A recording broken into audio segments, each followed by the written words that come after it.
Magandang araw po sa inyong lahat. Ako si Bridget, 34 taong gulang, at hindi ko inasahan na magiging byuda sa edad na ito. 3 buwan pa lamang ang nakalipas, nawala ko si Adam, ang aking minamahal na asawa sa loob ng 11 taon, dahil sa biglaang aneurysm. Pagkatapos lamang ng kanyang libing, napilitan akong pumunta sa unang kaarawan ng aking pamangkin na si Lucas, kung saan ibinulgar ng aking kapatid na si Cassandra ang isang malaking balita. Inanunsyo niya na si Lucas ay anak pala ni Adam at nagpakita ng isang pekeng testamento na humihingi ng kalahati ng aking bahay na nagkakahalaga ng $800,000.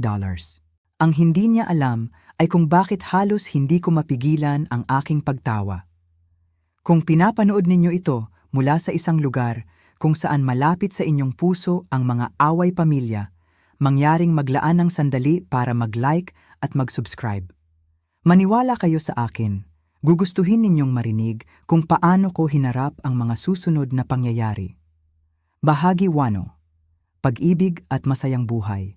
Nagkakilala kami ni Adam 12 taon na ang nakalipas sa isang charity auction na tumutulong sa mga batang may cancer. Nagvo-volunteer ako noon, tumutulong sa pag-aayos ng mga item para sa silent auction nang siya ay nagbid ng mas mataas kaysa sa lahat para sa isang painting na hinahangaan ko buong gabi. Ito ay isang watercolor ng skyline ng Boston sa paglubog ng araw. Ang matingkad na mga kulay kahel at lila ay dumadaloy sa look. Pagkatapos manalo, diretso siyang lumapit sa akin at ibinigay ito. Napansin kong tinitingnan mo ito buong gabi. Sabi niya na may ngiti na nagpapakunot sa kanyang bughaw na mga mata sa mga gilid. Sa tingin ko, sa iyo ito nararapat. Iyon si Adam. Maalalahanin, mapagmasid at bukas palad hanggang sa sukdulan. Mabilis akong nahulog sa kanya. Nagkaroon kami ng unang date kinabukasan ng gabi at pakiramdam namin ay kilala na namin ang isa't isa ang buong buhay namin. Siya ay isang corporate attorney, napakatalino ngunit mapagkumbaba. Ang uri ng lalaki na naaalala ang pangalan ng mga waiter at nagtatanong ng tunay tungkol sa kanilang mga buhay. 8 buwan pagkatapos kaming magkita, nag-propose siya sa tabi ng look na sinasalamin ng aktwal na skyline ang painting na nagbigay daan sa aming pagkakakilala. Bumili kami ng aming Victorian home sa Beacon Hill hindi nagtagal pagkatapos ng aming unang anibersaryo. Ito ay medyo mahirap sa pinansyal sa halagang $800,000. Ngunit si Adam ay kakapasok lamang bilang partner sa kanyang firm. At ako naman ay nagtatayo ng matatag na reputasyon bilang isang interior designer. Kailangan ng trabaho ang bahay, ngunit mayroon itong magandang pundasyon, matataas na kisame, at maliit na hardin sa likuran kung saan nakikita ko ang mga maglalaro, ang mga magiging anak namin. Ang mga anak na iyon ay hindi kailanman dumating, hindi dahil sa kakulangan ng pagsubok. Sa loob ng maraming taon, nagplano kami at umasa. Pagkatapos ay dumating ang mga doktor, ang mga pagsusuri, ang mga pamamaraan. 4 na round ng IVF ang umubos sa aming ipon at aming mga espiritu. Naaalala ko pa ang huling bigong pagsubok, ang tahimik na biyahe pauwi mula sa klinika. Si Adam ay nakahawak sa aking kamay. Walang nagsasalita dahil pareho naming alam na iyon, na ang dulo ng landas na iyon. Maaari pa rin tayong magkaroon ng magandang buhay, sabi ni Adam ng gabing iyon habang nakaupo kami sa aming porch swing. Ikaw at ako, sapat na iyon, at sinsero siya. Dahan-dahan naming binubuo muli ang aming mga pangarap. Naglakbay kami, inilaan namin ang aming sarili sa aming mga karera.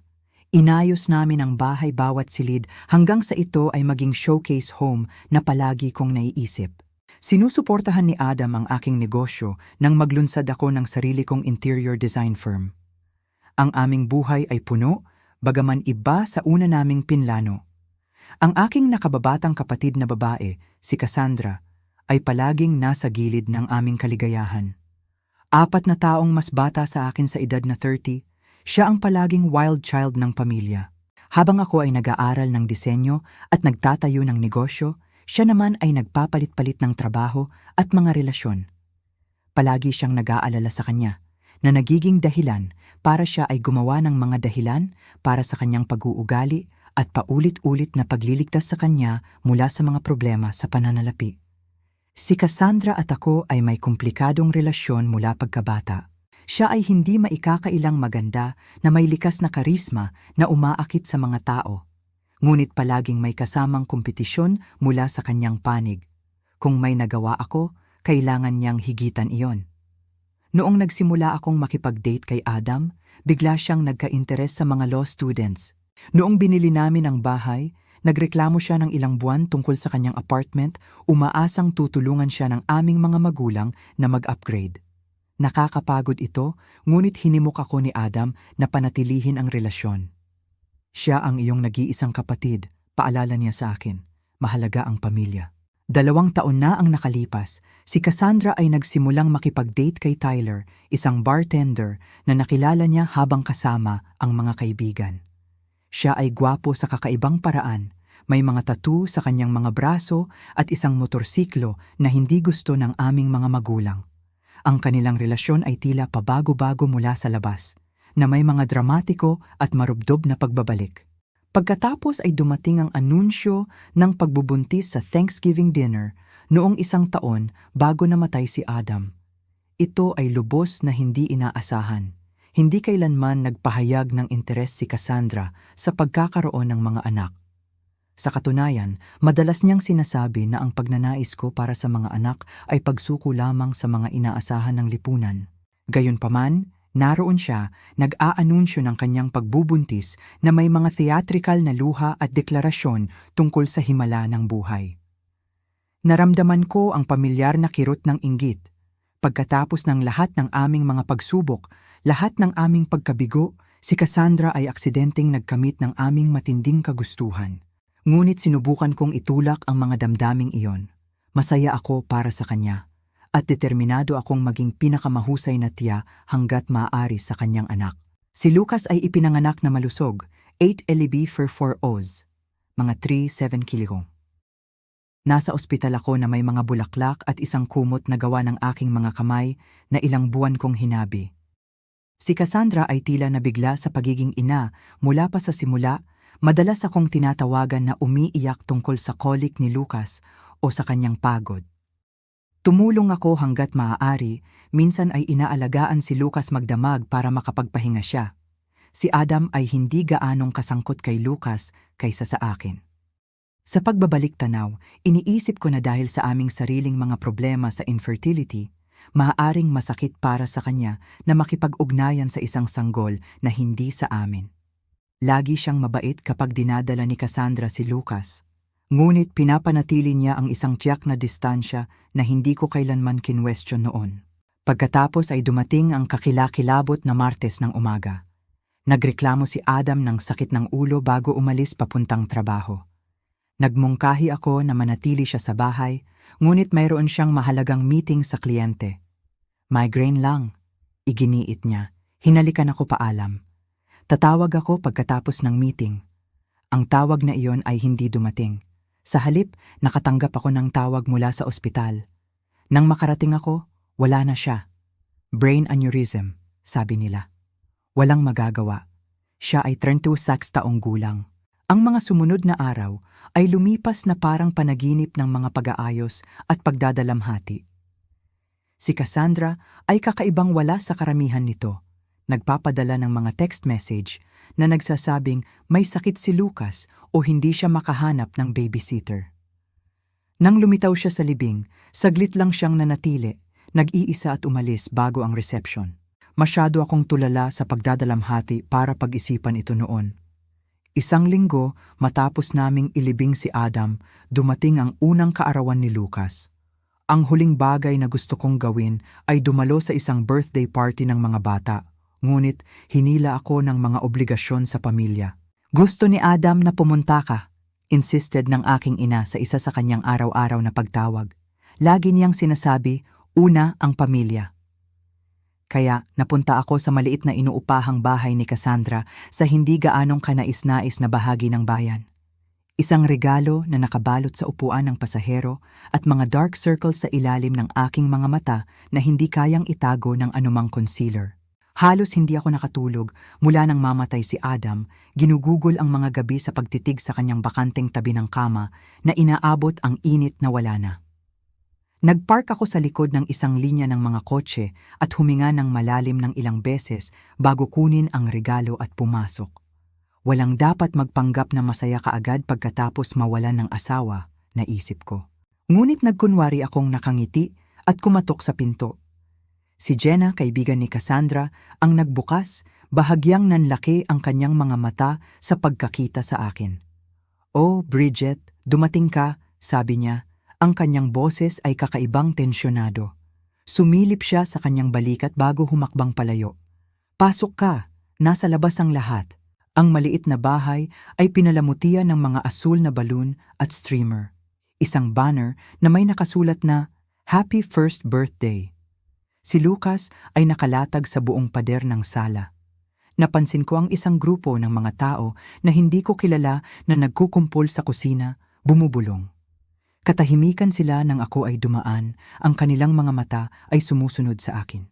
Sa likod bahay, maraming bisita ang nakatayo sa maliliit na grupo, may hawak na plastic cups. Nakita ko ang aking mga magulang na hindi komportableng nakaupo sa isang picnic table na mukhang hindi komportable. Tumayo ang aking ama nang makita ako, ang kaginhawaan ay lumilipad sa kanyang mukha. "Bridget," sabi niya, niyakap ako. "Hindi kami sigurado kung pupunta ka." "Siyempre dumating ako," sagot ko. Inilagay ang regalo sa nakalaang mesa. "Nasaan ang birthday boy?" "Kay Cassandra," sabi ng aking ina. Hindi ganap na nakatingin sa aking mga mata. Malapit na silang lumabas para sa cake. Nakihalubilo ako ng hindi komportable. Tumatanggap ng mga pakikiramay at pag-iwas sa mga tanong tungkol sa kung paano ako nakakayanan. Lahat ay tila nasa bingit ng kawalan ng pag-asa. Mga usapan ay biglang natigil nang ako ay lumapit. Isinisi ko ito sa mga taong hindi alam kung paano kumilos sa isang bagong byuda. Pagkatapos ng 30 minuto na hindi komportable, lumabas si Cassandra mula sa bahay na may karga si Lucas. Nakasuot siya ng bagong damit na hindi ko pa nakikita. Ang kanyang buhok ay kakaputol pa lang. Si Lucas ay mukhang kaibig-ibig sa isang maliit na button-up shirt at bow tie. Ang kanyang matatabang mga binti ay sumisipa sa tuwa sa lahat ng atensyon. Halos hindi ako pinansin ni Cassandra nang ilagay niya si Lucas sa kanyang high chair. Siya ay tila puno ng enerhiya, halos masaya, gumagalaw sa paligid ng bakuran na may kakaibang kumpiyansa. Kumatok siya ng plastic spoon sa kanyang tasa. Tinatawag ang pansin ng lahat. "Salamat sa inyong lahat sa pagdalo upang ipagdiwang ang espesyal na araw ni Lucas." Nagsimula siya, ang kanyang boses ay maririnig sa buong bakuran. "Ang nakaraang taon ay puno ng mga sorpresa at hamon, gaya ng alam ng marami sa inyo." Nagpalitan ng tinginan ang mga bisita. "Ako ay nagtatago ng isang lihim," patuloy ni Cassandra, nakalagay ang isang kamay sa ulo ni Lucas. "Isang lihim na hindi ko na kayang itago, lalo na pagkatapos ng mga nakaraang pangyayari." Isang lamig ang tumakbo sa aking gulugod. May mali. Si Lucas ay hindi anak ni Tyler. Inihayag niya, ang kanyang mga mata ay natagpuan ng sa akin sa buong bakuran. Anak siya ni Adam. Tila huminto ang mundo. Narinig ko ang mga paghinga sa paligid. Naramdaman ang pagtigas ng aking ama sa tabi ko, ngunit lahat iyon ay ingay lamang sa tunog ng umuugong sa aking mga tainga. Naging maikli ang relasyon ni Bridget at ako 2 taon na ang nakalipas. Patuloy ni Cassandra, ang kanyang boses ay matatag at parang sinanay. Ito ay isang pagkakamali, isang sandali ng kahinaan para sa ating dalawa. Hindi namin nilayon na saktan ng sinuman, ngunit nangyayari ang mga ganitong bagay. Nakatayo ako na parang estatwa, hindi makapaniwala sa aking naririnig. Ang aking kapatid ay nagsasabing nakipagtalik siya sa aking asawa, na ang kanyang anak, ang pamangkin na minahal kong inalagaan, ay anak nga ni Adam.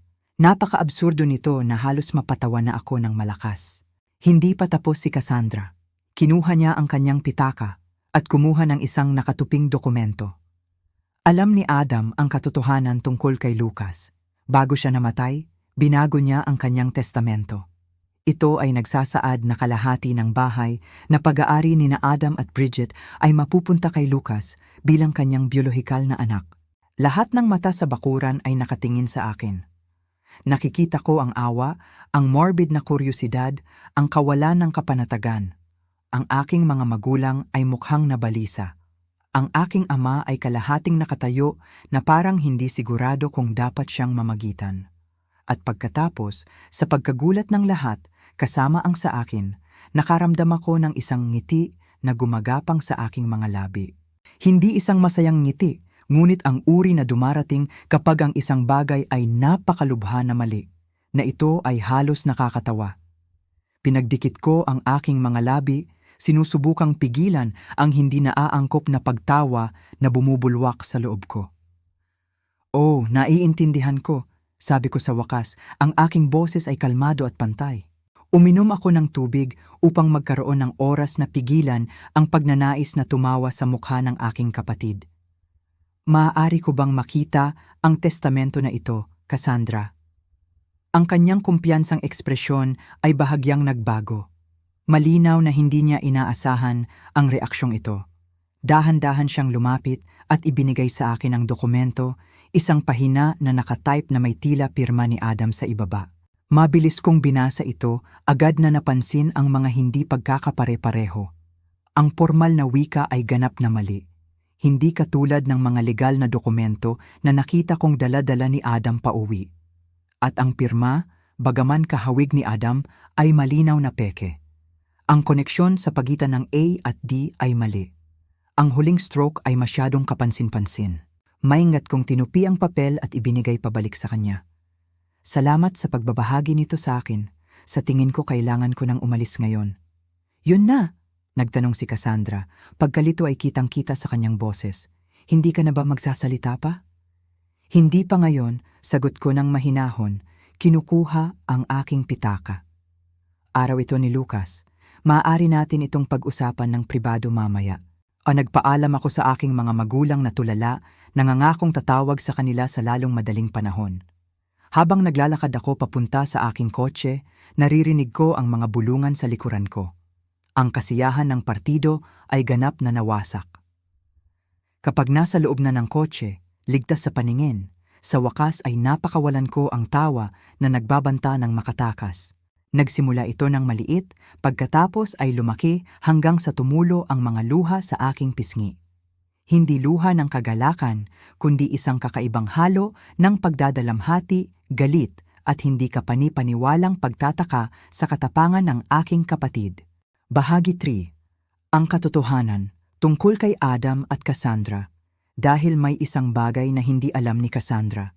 Isang bagay na hindi namin kailanman ibinahagi kay Adam at sa akin kaninuman. Isang bagay na ginawa ang kanyang detalyadong kasinungalingan, hindi lamang nakakasakit, kundi imposible. Ang katotohanan tungkol kay Adam at Cassandra ay nagsimula 3 taon na ang nakalipas, bago pa man mabuntis si Lucas.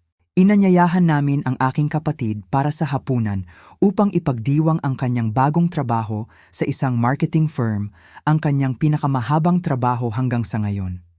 Si Adam ay naghanda ng kanyang sikat na lasagna at nagbukas kami ng isang magandang bote ng alak. Ito ay isang kaaya-ayang gabi hanggang sa ako ay humingi ng paalam upang tumawag sa isang kliyente na may emergency sa disenyo. Ang tawag ay tumagal ng mas matagal kaysa sa inaasahan. Halos 20 minuto ng pakikipag-usap sa isang mayamang kliyente tungkol sa pagbitin ng artwork. Nang bumalik ako sa dining room, nagbago ang kapaligiran.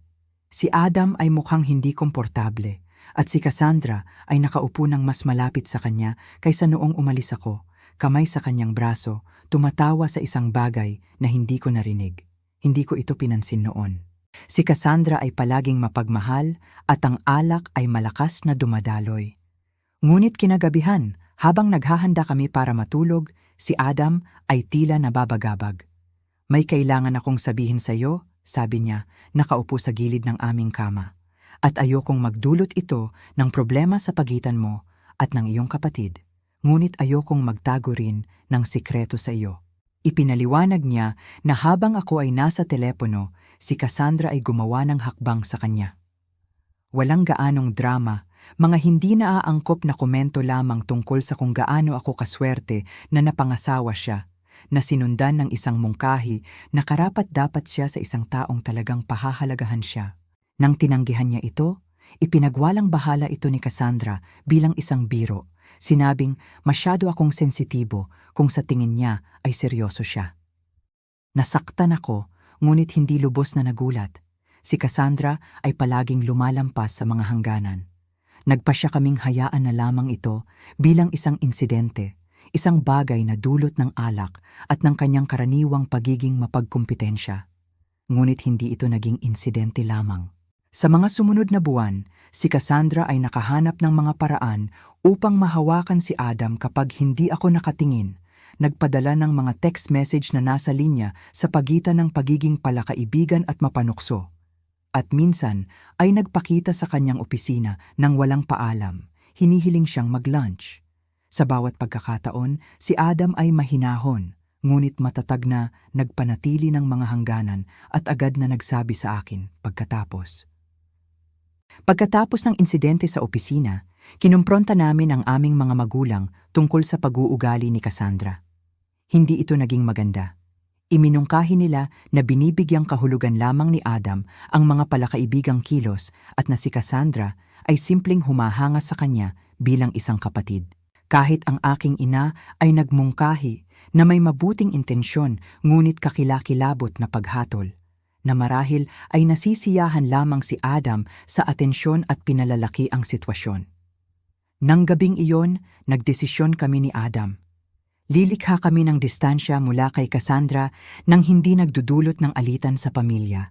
Tumanggi kami sa mga imbitasyon na kasama siya, sinigurado na hindi kami kailanman mag-isa sa kanya, at binlock ni Adam ang kanyang numero sa kanyang telepono matapos siyang magpadala ng isang partikular na mapanuksong mensahe sa hating gabi. Pagkatapos ay dumating ang isyong medikal na nagpabago sa lahat. Si Adam ay nakakaranas ng sakit sa loob ng ilang linggo bago siya sa wakas ay nakipagkita sa isang urologist. Ang diagnosis ay varicocele, isang paglaki ng mga ugat sa scrotum na nangangailangan ng operasyon.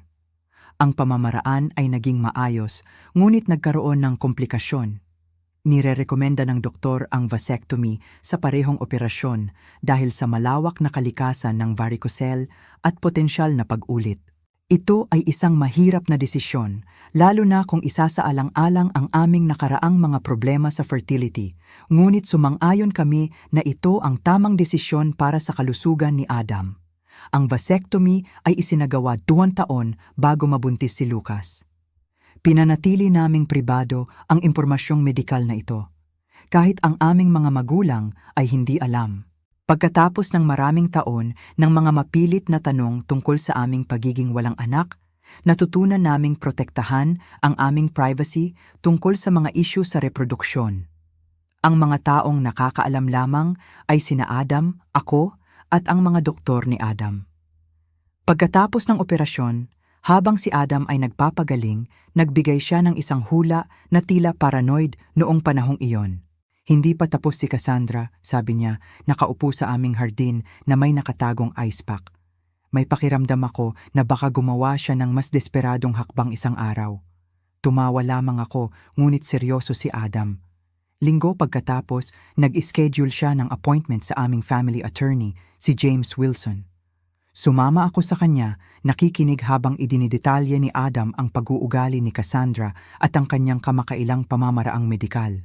Inirekomenda ni James ang pagdodokumento ng lahat, ang mga hindi ka nais-nais na kilos, ang mga medikal na tala na nagpapatunay sa vasectomy kahit na ang mga text message at email mula kay Cassandra. Hindi mo alam kung ano ang maaaring maging mahalaga, payo ni James. Mas mabuti nang may dokumentasyon at hindi mo kailanganin ito kaysa sa pagsisisi mong hindi mo ito nakuha. Sinunod namin ang kanyang payo. Lumilikha ng isang file ng lahat ng bagay na may kaugnayan sa sitwasyon. Binago rin ni Adam ang kanyang testamento ng maayos sa pamamagitan ng opisyal na mga channel. Sinisigurado na lahat ay mapupunta sa akin sakaling mamatay siya. Pinanatili ni James ang mga kopya ng lahat ng dokumento at inilagay namin ang mga orihinal sa isang safety deposit box sa aming bangko para na lang kung sakali, sabi ni Adam nang isara namin ang kahon.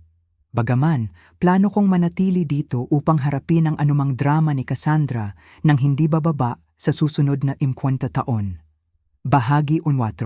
Pagharap sa katotohanan. Kinabukasan pagkatapos ng birthday party ni Lucas, nagmaneho ako diretso sa bangko. Ang manager na nakakakilala kina Adam at sa akin sa loob ng maraming taon ay nagpahayag ng kanyang pakikiramay habang inilalakad ako patungo sa vault. Umupo ako mag-isa sa maliit na viewing room at binuksan ang kahon na pinuno ni na Adam at ako ng bagay na tinawag niyang biro na disaster preparation kit namin. Sa loob ay eksakto ang kailangan ko. Ang lehitimong testamento ni Adam, na notaryohan at naisagawa ng wasto, iniwan ang lahat sa akin. Mga tala medikal, detalyadong nagpapatunay sa kanyang vasectomy 2 taon bago ang pagbubuntis ni Lucas na ginagawang imposible sa biolohikal na paraan para sa kanya na maging ama. Journal ni Adam, nagdodokumento ng bawat hindi naaangkop na interaksyon kay Cassandra kasama ang mga petsa, oras at eksaktong mga sipi. Mga kopya ng text message na ipinadala niya sa kanya. Isang liham mula sa aming abogado. Kinukumpirma na siya ay saksi sa lehitimong testamento ni Adam at handang kumpirmahin ang pagiging tunay nito. At sa ilalim ng kahon, isang nakaselyong sobre na may pangalan ko na nakasulat sa pamilyar na sulat kamay ni Adam. Sa mga nanginginig na daliri, binuksan ko ito at nagsimulang magbasa. Mahal kong Bridget, kung binabasa mo ito, nangangahulugan na may nangyari sa akin at kinailangan mong i-access ang mga dokumentong ito. Umaasa ako na marami pang taon mula ngayon, kapag tayo ay matanda na at ang mga kalokohan ni Cassandra ay alaala na lamang na pinagtatawanan natin. Ngunit kung hindi, kung ang pinakamasama ay nangyari at sinubukan kanyang saktan sa aking kawalan, mangyaring malaman mo na sinubukan kong maghanda para sa bawat posibilidad. Gamitin mo ang mga dokumentong ito upang protektahan ang iyong sarili. Alam ko kung gaano mo pinahahalagahan ang pamilya, kung gaano ka katapat sa mga mahal mo. Ngunit karapat-dapat kang protektahan mula sa mga nagnanais samantalahin ang iyong magandang puso. Mahal kita higit pa sa mga salita, higit pa sa panahon. Anuman ang mangyari, malaman mo iyan, Adam. Tumulo ang mga luha sa aking pisngi habang binabasa ko ang kanyang mga salita. Nararamdaman ang kanyang pagmamahal at proteksyon na umaabot sa akin kahit na wala na siya.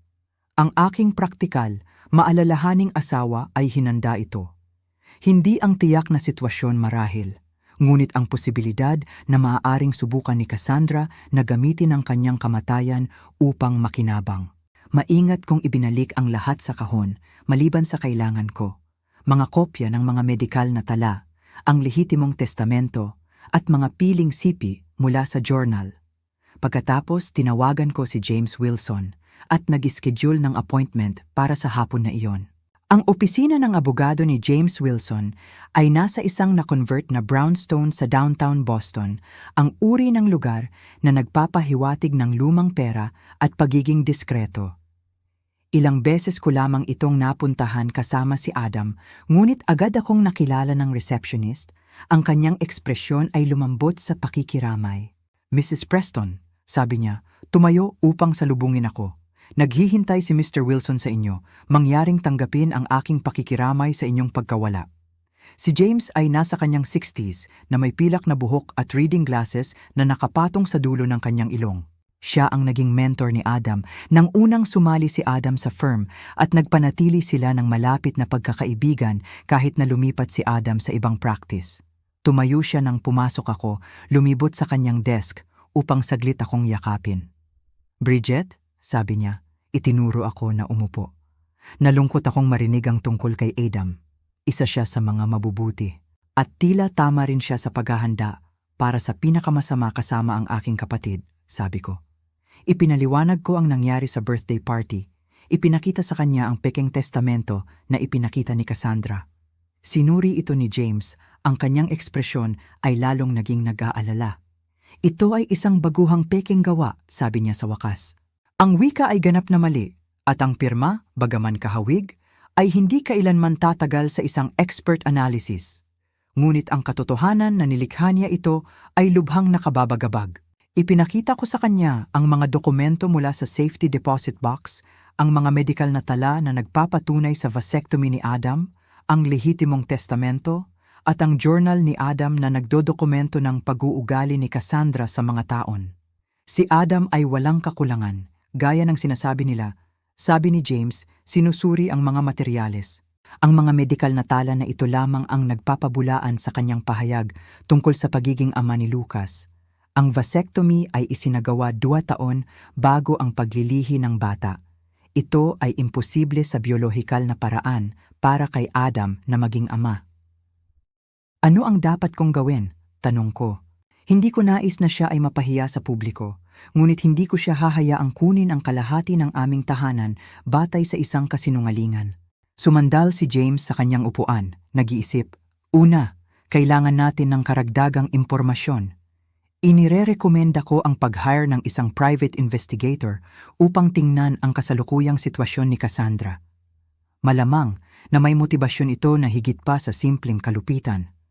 Ang mga tao ay bihirang gumawa ng pandaraya ng ganitong uri ng walang pinansyal na panggigipit. Inirekomenda niya si Frank Delaney, isang dating detective ng pulisya na ngayon ay nagtatrabaho bilang isang private investigator, madalas sa mga kaso para sa firm. Sumang-ayon ako at agad na tinawagan ni James, ipinapaliwanag ang sitwasyon sa malawak na mga linya. Dumating si Frank makalipas ang 1 oras, isang matipunong lalaki na may Boston accent at walang nonsense na saloobin. Kumuha siya ng detalyadong mga tala habang ipinapaliwanag ko ang sitwasyon, nagtatanong ng mga matulis na tanong tungkol sa kasaysayan ng relasyon ni Cassandra, trabaho at pinansyal na katayuan. Napagtanto ko kung gaano kaunti ang alam ko tungkol sa kasalukuyang kalagayan ng aking kapatid. Kami ay lumayo pa lalo simula nang ipanganak si Lucas, na ang aking mga pagtatangka na makilahok bilang isang tiya ay madalas na tinatanggihan o kinukuha bilang aba. Kailangan ko ng ilang araw, sabi ni Frank nang matapos ako. Ang aking paunang focus ay sa kanyang pinansyal na sitwasyon at relasyon sa tunay na ama ng bata. Mayroon ka pa bang ibang maibabahagi tungkol sa kanya? Ibinahagi ko ang kakaunti kong nalalaman tungkol kay Tyler, ang bartender na date ni Cassandra nang siya ay mabuntis. Ilang beses ko lang siyang nakilala at tila hindi siya interesado sa mga pagtitipon ng pamilya. Ang huli kong narinig ay magkasama pa rin sila, ngunit bihirang banggitin siya ng kanyang kasintahan. Sinabi kong hindi siya naroroon sa partido kahapon na sa tingin ko ay kakaiba para sa ama ng birthday boy. Tumango si Frank, nagtala muli. Magandang simula iyan. Makikipag-ugnayan ako sa lalong madaling panahon. 3 araw pagkatapos, tumawag si Frank na humihiling ng isang pulong sa opisina ni James. Nang ako ay dumating, parehong lalaki ay sinusuri ang mga dokumento na nakalatag sa conference table. Mrs. Preston, simula ni Frank nang kami ay nakaupo na. Nakahanap ako ng ilang nakakabagabag na impormasyon tungkol sa sitwasyon ng iyong kapatid. Ayon sa kanyang investigasyon, si Cassandra ay nasa matinding pinansyal na kahirapan. Nakaharap din siya sa eviction. Patuloy ni Frank, isinote ang isang dokumento sa mesa. Ito ay kopya ng paunawa na inihain ng kanyang landlord noong nakaraang linggo. Mayroon siyang hanggang sa katapusan ng buwan upang bayaran ang 4 na buwan ng back rent o umalis sa lugar. Tungkol naman kay Tyler, tila iniwan niya si Cassandra at si Lucas ilang sandali matapos ipanganak, lumipat sa Seattle kasama ang isang bagong kasintahan. Siya ay nagbabayad ng minimal na child support, halos $9,200 USD bawat buwan, at kahit iyon ay hindi regular. Natagpuan ko rin ang mga ito, sabi ni Frank, nagpapakita ng mga printout ng mga text message. Ilang linggo na niyang sinasabi sa mga kaibigan ang kanyang mga plano na kunin ang bahagi ng iyong bahay. Ito ay mga mensahe sa pagitan niya at ng isang kaibigan na nagngangalang Jenna. Nakilala ko ang pangalan bilang ang babae na nagbukas ng pinto sa partido. Ang mga mensahe ay nakakapinsala. Masama man ang pagkamatay ni Adam, baka ito na ang pagkakataon ko para makuha ang dapat sa akin. Ang bahay na iyon ay nagkakahalaga ng hindi bababa sa 800,000 peso ngayon. Kung gagawin ko ito ng tama, magkakaroon ako ng magandang ipon para kay Lucas at sa akin. Halos handa na ang testamento. Magaling si Dave sa Photoshop at nakahanap ng sample ng pirma ni Adam online mula sa ilang charity auction. Mukhang lihitimo talaga. Palaging si Bridget ang paborito. Oras na para makuha ko ang bahagi ko. Nagkaroon siya ng 11 taon kasama ang isang magaling na lalaki. Ang pinakamabuti na magagawa niya ay ang ibahagi ang yaman ngayon na wala na siya. Naramdaman ko ang pisikal na pagkasama ng loob habang binabasa ko ang kalkuladong lamig sa salita ng aking kapatid. Ito ay hindi lamang pagiging oportunista. Ito ay isang planadong panloloko na idinisenyo upang samantalahin ang aking pagdadalamhati. Mayroon pang iba, sabi ni Frank ng mahinahon. Nagpatakbo ako ng background check kay Tyler Martin, ang tunay na ama. May kasaysayan siya ng mga kaso ng karahasan sa tahanan mula sa nakaraang relasyon at kasalukuyang may warrant para sa hindi nabayarang child support para sa isa pang bata sa New Hampshire. Hindi siya ang taong gusto mong makasama ng iyong pamangkin. Umupo ako sa tahimik na pagkabigla, sinusubukang iproseso ang lahat. Ang aking kapatid ay hindi lamang desperado. Siya ay handang sirain ang reputasyon ni Adam at ang aming kasal upang malutas ang kanyang mga problema sa pananalapi. At ang kanyang pagpili ng mga kasama ay naglagay kay Lucas sa isang potensyal na mapanganib na sitwasyon. Ano ang gagawin ko sa lahat ng ito? Tanong ko, nakatingin kina James at Frank. Hindi ko maaaring ilantad ang lahat ng ito sa publiko. Si Lucas ay walang kasalanan sa lahat ng ito. Siya pa rin ang aking pamangkin. Tinanggal ni James ang kanyang salamin. Hinahaplos ang tulay ng kanyang ilong. May ilang pagpipilian ka, Bridget. Maaari kaming magsampa ng kaso laban kay Cassandra para sa tangkang panloloko at pagpeke. Malamang na magreresulta iyon sa mga parusang kriminal para sa kanya. Marahil kahit na pagkakakulong dahil sa halaga ng pera na kasangkot. O kaya'y nagpatuloy siya. Nakikita ang aking pagkabagabag. Maaari nating hawakan ito ng pribado. Harapin siya gamit ang ebidensya, hingin na bawiin niya ang kanyang mga pahayag at posibleng makipagkasundo na magpoprotekta sa iyo at sa bata. Umalis ako sa pagpupulong na may mabigat na puso at isang folder na puno ng ebidensya. Nang gabing iyon, tinawagan ko ang aking therapist, si Dr. Laurel Chen, na aking kinakausap mula nang mamatay si Adam at nag-schedule ng isang emergency session. Sa kanyang tahimik na opisina na puno ng halaman, inilabas ko ang buong sitwasyon. Galit na galit ako na halos hindi ko makita ng malinaw, pag-amin ko. Ngunit si Lucas ay isang sanggol lamang, walang kasalanan dito, at sa kabila ng lahat, si Cassandra pa rin ang aking kapatid. Maingat na nakinig si Dr. Chen. Paminsan-minsan nagtatanong tungkol sa aking relasyon kay Cassandra sa buong buhay namin. Mukhang ang pattern ng kompetisyon at manipulasyon na ito ay umiral mula pa noong pagkabata. Obserbasyon niya. Ang kasalukuyang sitwasyon ay isang pagtaas, hindi isang anomalya. Ano ang gagawin mo? Tanong ko ng desperado. Hindi ko masasabi sa iyo kung anong desisyon ang gagawin mo. Sagot niya. Ngunit sasabihin ko na ang habag ay hindi nangangahulugang pahintulutan ang iyong sarili na maging biktima. Maaari kang maging mabait habang nagtatatag pa rin ng matatag na mga hangganan at kahihinatnan. Pagkatapos ng maraming pagmumuni-muni, nagpasya ako sa isang aksyon.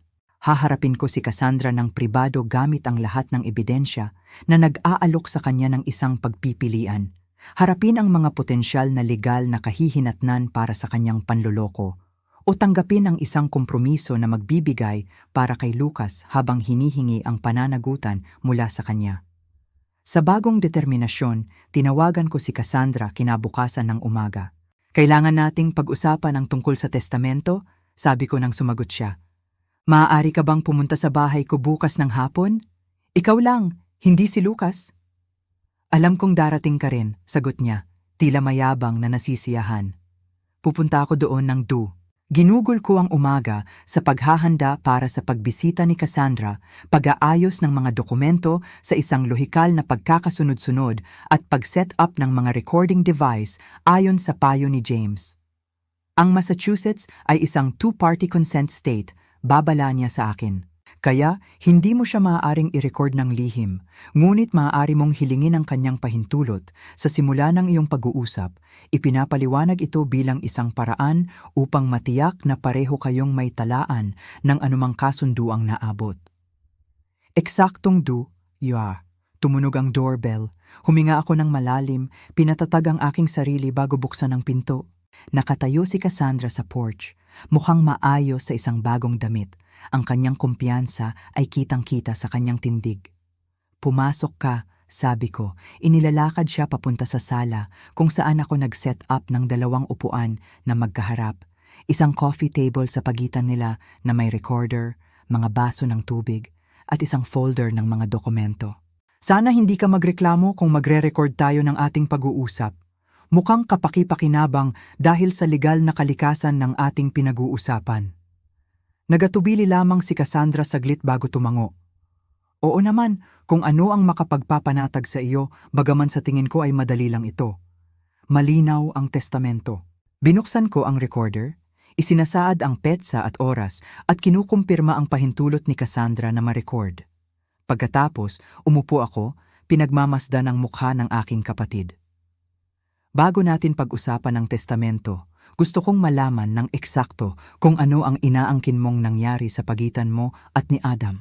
Nagsimula si Cassandra sa isang rehearsed na kwento tungkol sa isang di umano affair 2 taon na ang nakalipas. Ayon sa kanyang bersyon, nagkaroon sila ng koneksyon ni Adam sa isang panahon kung kailan kami nagkakaproblema na hindi namin ginagawa.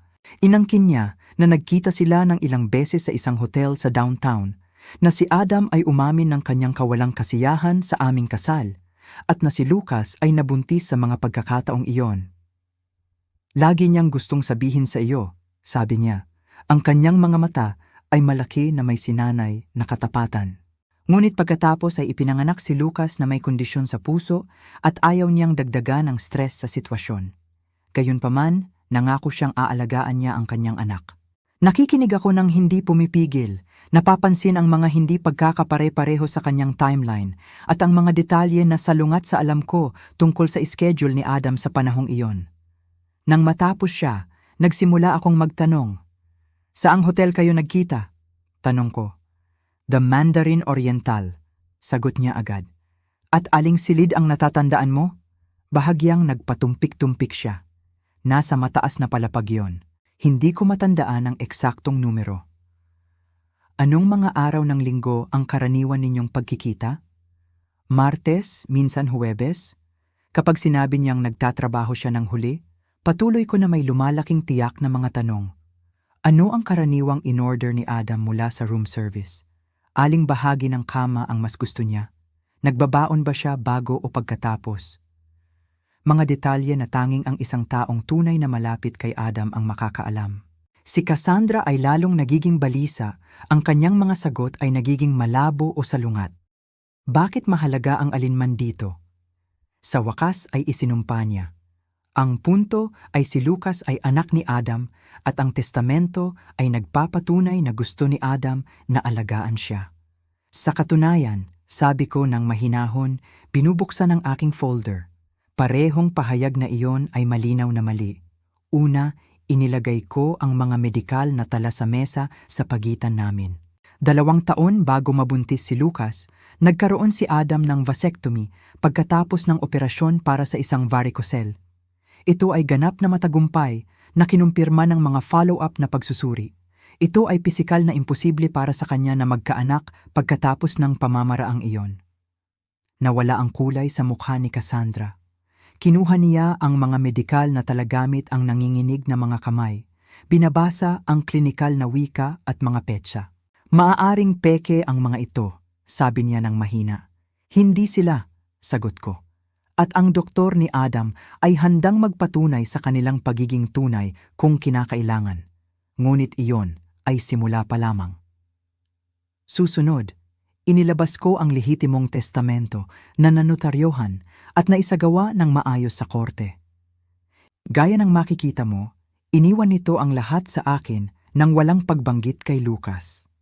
Ang kumpiyansa ni Cassandra ay lantaran ng bumabagsak, ngunit sinubukan niyang bumangon.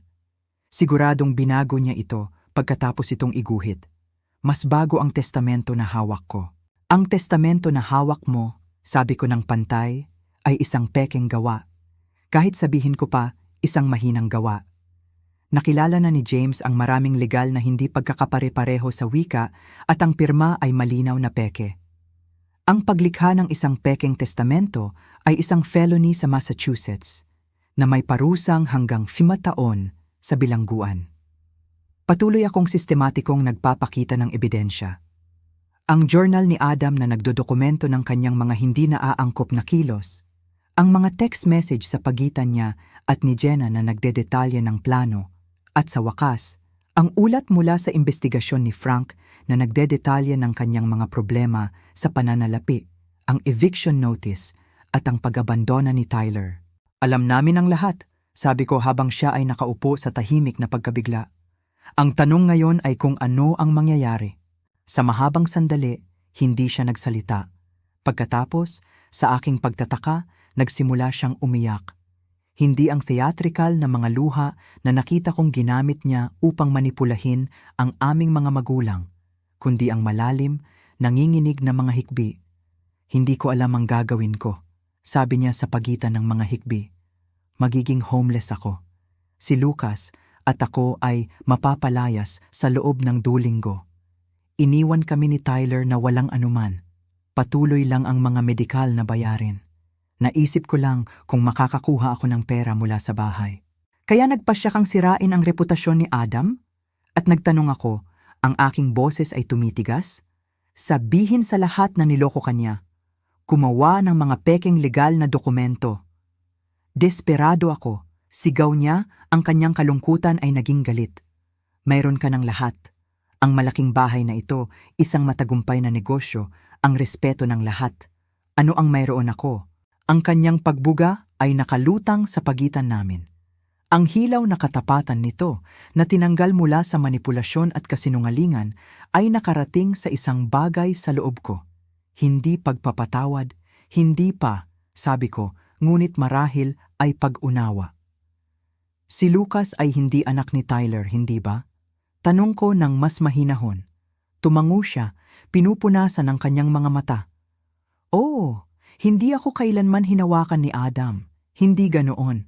Sinubukan ko siya noon pa man.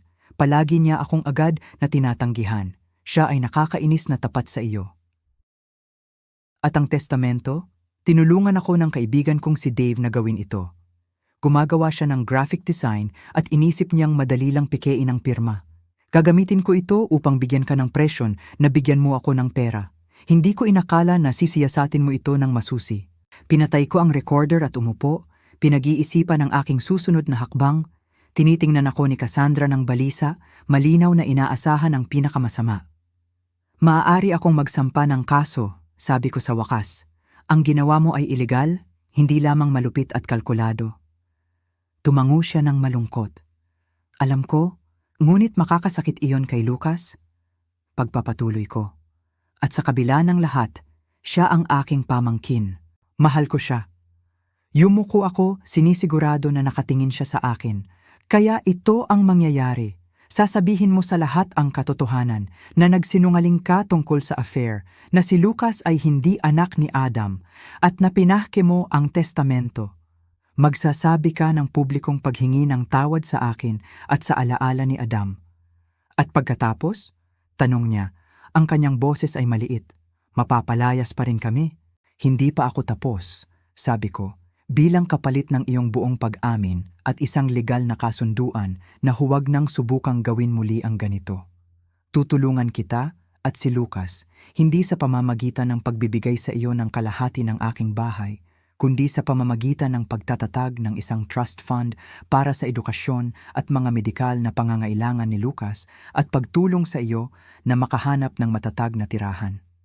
Nanlaki ang kanyang mga mata. Bakit mo gagawin iyan pagkatapos ng ginawa ko? Hindi para sa iyo, sabi ko ng tapat. Para kay Lucas at dahil gusto ni Adam na tulungan ko ang kanyang pamangkin, kahit na ang ina ng pamangkin na iyon ay sinubukang sirain ang kanyang reputasyon.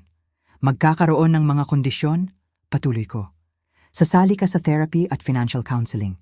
Magpapanatili ka ng matatag na trabaho at papayagan mo akong maging bahagi ng buhay ni Lucas upang matiyak na siya ay maayos na inaalagaan. Kung lumabag ka sa alinman sa mga kondisyong ito, ang suporta ay agad na hihinto. Si Cassandra ay tahimik sa mahabang sandali, pinoproseso ang lahat.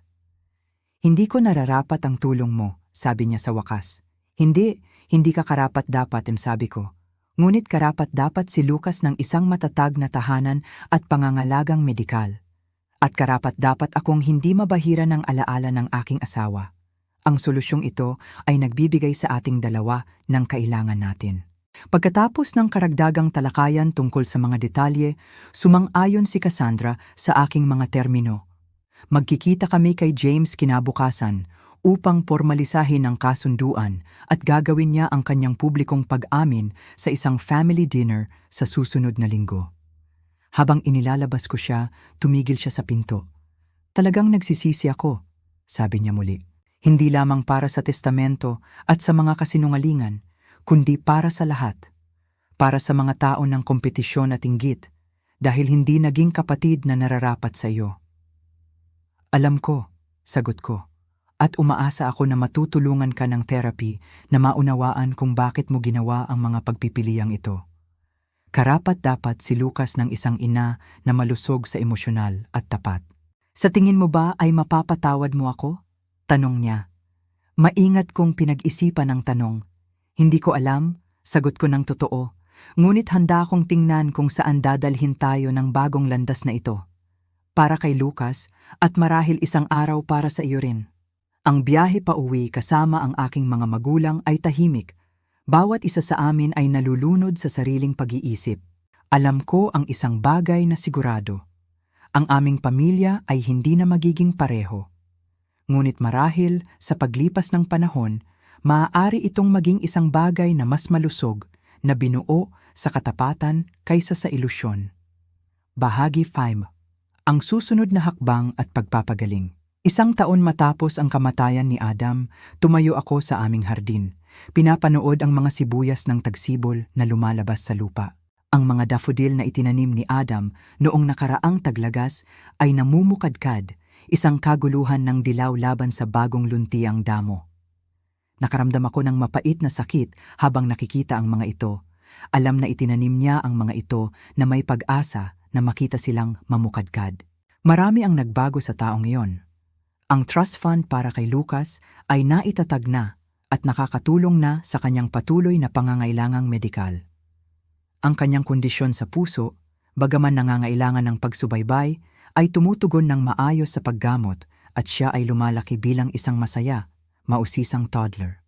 Si Cassandra ay nakapagbigay sorpresa sa lahat sa pamamagitan ng tunay na pagtanggap sa mga kondisyon ng aming kasunduan. Ang 6 na buwan ng therapy ay nakatulong sa kanya na makilala ang mga pattern ng pag-uugali na nagmumula sa pagkabata, ang patuloy na pangangailangan na makipagkumpetensya sa akin, ang self-sabotage na naging katangian ng marami sa kanyang mga desisyon. Nakahanap siya ng matatag na trabaho bilang isang office manager sa isang dental practice, isang trabaho na nagbibigay ng katatagan at mga benepisyo. Ang aming relasyon ay nanatiling formal ngunit magalang. Madalas kong nakikita si Lucas, dinadala siya sa mga outing sa parke o sa Children's Museum. Hindi kami nagkunwari ni Cassandra na malapit kami, ngunit nakahanap kami ng paraan upang magkasamang mabuhay ng mapayapa para kay Lucas. Ang aking mga magulang ay nahirapan sa simula sa mga bagong hangganan na aking itinatag. Ang aking ina, lalo na ay nahirapang tanggapin na ang kanyang mga anak na babae ay hindi magkakaroon ng malapit na relasyon na palagi niyang inaasam. Ngunit sa paglipas ng panahon, sila rin ay nag-adjust, natututong suportahan si Cassandra nang hindi nagpapalala ng kanyang pagkaasa. Para sa akin, ang grief support group na aking sinalihan pagkatapos ng kamatayan ni Adam ay naging isang lifeline. 12 estranghero na pinagbuklod ng pagkawala ay naging mga kaibigan na nauunawaan ang isa't isa sa mga paraan na kahit ang mga may mabuting intensyon na pamilya at mga kaibigan ay hindi kayang gawin. Nagpupulong kami linggo-linggo, Nagbabahagi ng aming mga paglalakbay sa pagdadalamhati, nagdiriwang ng maliliit na tagumpay, at sinusuportahan ang isa't isa sa mga hindi maiiwasang pag-urong. 3 buwan matapos ang komprontasyon kay Cassandra, naitatag ko ang Adam Preston Foundation for Legal Education na nagbibigay ng mga scholarship sa mga mag-aaral mula sa mga underprivileged na background na interesado sa corporate law. Nagbigay ito sa akin ng layunin na makita ang legacy ni Adam na nagpapatuloy sa mga karera ng mga batang idealistang abogado na maaaring hindi kailanman nagkaroon ng pagkakataon na pumasok sa propesyon. Ang mga dating kaibigan ay lumapit sa mga paraang hindi ko inaasahan. Ang mga kasosyo sa batas ni Adam ay regular na nagche-check, inaanyayahan ako sa mga hapunan at mga kaganapan, tinitiyak na hindi ako nag-iisa sa aking pagdadalamhati. Ang aking kasamahan sa kwarto sa kolehiyo, si Sarah, ay lumipad mula sa Chicago buwan-buwan upang lamang gumugol ng mga weekend kasama ako. Minsan ay wala nang ginagawa kundi manood ng mga pelikula at mag-order ng takeout. At pagkatapos ay may Michael. Nakilala ko siya sa isang fundraiser para sa Pundasyon 6 na buwan matapos mamatay si Adam. Siya ay isang propesor ng etika sa Boston University. Maalalahanin at mabait na may tahimik na pagpapatawa na nagpapaalala sa akin kay Adam sa ilang paraan. Nagsimula kami bilang mga kaibigan, nagkakape pagkatapos ng mga pagpupulong ng pundasyon, pagkatapos ay unti-unting lumipat sa mga paminsan-minsang hapunan. Iba ito sa kung ano ang mayroon ako kay Adam, gaya ng nararapat. Nauunawaan ni Michael na si Adam ay palaging magiging bahagi ng aking buhay, na ang pagmamahal muli ay hindi nangangahulugang pagpapalit sa kung ano ang nauna. Dahan-dahan naming ginagawa ang mga bagay, pareho kaming maingat ngunit puno ng pag-asa. Habang nakatayo sa hardin noong umaga ng tagsibol, napagbulayan ko ang lahat ng itinuro ni Adam sa akin. Hindi lamang sa aming mga taon na magkasama, kundi kahit na wala na siya. Ang kanyang pagiging maagap sa paghahanda ng mga dokumentong iyon ay nagprotekta sa akin noong ako ay nasa pinaka-vulnerable na estado. Ang kanyang mga tala sa journal ay nagpatunay sa aking mga karanasan kay Cassandra nang subukan ng aking mga magulang na ipagwalang bahala ang mga ito. Ang kanyang pagmamahal ay patuloy na nagtatanggol sa akin kahit na wala siya. Natutunan ko ang mahihirap na aral sa pamamagitan ng pagsubok na ito, na ang mga relasyon sa pamilya ay nangangailangan ng malinaw na mga hangganan upang manatiling malusog. Na ang dokumentasyon ay hindi lamang isang legal na pag-iingat, kundi kung minsan ay isang emosyonal na pangangailangan. Na ang pagpapatawad ay hindi nangangahulugang pagkalimot o pagpayag na magpatuloy ang mga mapaminsalang pattern. Na kung minsan ang mga taong inaasahan nating magpoprotekta sa atin ay ang mga taong kailangan natin ng proteksyon mula sa kanila. Ngunit natutunan ko rin ang tungkol sa sarili kong lakas. Hinarap ko ang pagtataksil ni Cassandra, nilakbay ang mga komplikasyon sa batas at gumawa ng mahihirap na desisyon tungkol sa kung paano magpatuloy, lahat habang pinoproseso ang nakakawasak na pagkawala ng aking asawa. Nakahanap ako ng paraan upang parangalan ang alaala ni Adam habang nagsisimula akong bumuo ng bagong buhay para sa aking sarili. Ang mga daffodil ay umindayog sa simoy ng tagsibol, matatag pagkatapos ng mahabang taglamig. Naisip ko kung paano ang pagdadalamhati ay ganoon din. Hindi isang tuwid na linya, kundi isang serye ng mga panahon. Bawat isa ay nagdadala ng sarili nitong mga hamon at hindi inaasahang kagandahan. Hindi na ako ang parehong tao na dati bago mamatay si Adam. Bago ang pagtataksil ni Cassandra, mas malakas ako sa ilang paraan, mas maingat sa iba, ngunit sa huli ay mas totoo sa kung paano ko tinatrato ang mga relasyon at mga hangganan. Minsan ang pinakamasakit na mga pagtataksil ay nagtutulak sa atin na hanapin ang lakas na hindi natin alam na mayroon tayo. Hindi mo maaaring malaman kung ano ang mangyayari pagkatapos mong mawala. Sabi ko ng mahina sa hardin na mahal ni Adam. Ngunit sa paanuman ay inihanda mo ako na harapin ito. At sa ganoong paraan, ang iyong pagmamahal ay nagpoprotekta pa rin sa akin. Habang papasok ako sa loob, nakaramdam ako ng kapayapaan na matagal nang nawala. Hindi dahil nawala na ang pagdadalamhati, hindi ito kailanman ganap na mawawala, Ngunit dahil nakahanap ako ng paraan upang dalhin ito kasama ang pag-asa para sa hinaharap. Binigay sa akin ni Adam ang regalong iyon, itinuro sa akin na ang pagmamahal ay nagpapatuloy kahit na wala na ang tao, na ang paghahanda at katapatan ay mga kilos ng malalim na pagmamalasakit. Kung may isang bagay na maibabahagi ko sa sinumang nahaharap sa pagtataksil sa kanilang pamilya, ito ay ito. Protektahan ang iyong sarili gamit ang parehong dokumentasyon at mga hangganan. Ang mga taong tunay na nagmamahal sa iyo ay igagalang ang mga hangganang iyon at ang mga hindi naman ay hindi kailanman naging ligtas para sa iyo. Naranasan niyo na bang magtakda ng mahihirap na hangganan sa mga miyembro ng pamilya? Paano ninyo nalampasan ang mga masakit na pag-uusap na iyon? Ibahagi ang inyong mga karanasan sa mga komento sa ibaba at huwag kalimutang mag-like at mag-subscribe kung ang kwentong ito ay nagbigay daan sa inyo. Ang inyong suporta ay tumutulong sa akin na patuloy na ibahagi ang mahihirap ngunit mahalagang mga aral sa buhay na ito. Salamat sa pakikinig at tandaan na ang pagpapagaling ay hindi linear ngunit ito ay laging posible.